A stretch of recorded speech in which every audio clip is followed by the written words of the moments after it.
Yo waku, kuna hiyo video ya huyo karao anatemewa mate na na white man a Caucasian guy. Na nyi watu mnasema, oh, see, that is wrong. See, that guy should be arrested. Yes, he should be arrested. But why? Lazima tuchunguze kwa nini alikuwa atemea huyu karao mate.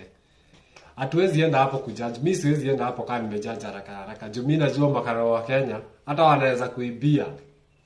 Hata wanaweza kuua na wasikuwe remorseful. They can do anything they want to you. Wameua mavijana wangapi? Acha mavijana hata wapatane na madhe yako nje saa 7 za usiku wanampiga nyaunyo na hata hawataki kujua.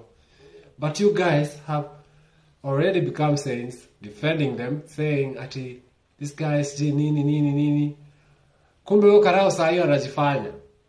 Mbona react venye ana react tukiwa huku? Kwani si ni minor citizens? Ama kuna watu wale superior kuliko wengine? Tuache kupimana. Lazima guys tuna dig deep of what happened. And then tunakam kujudge the matter.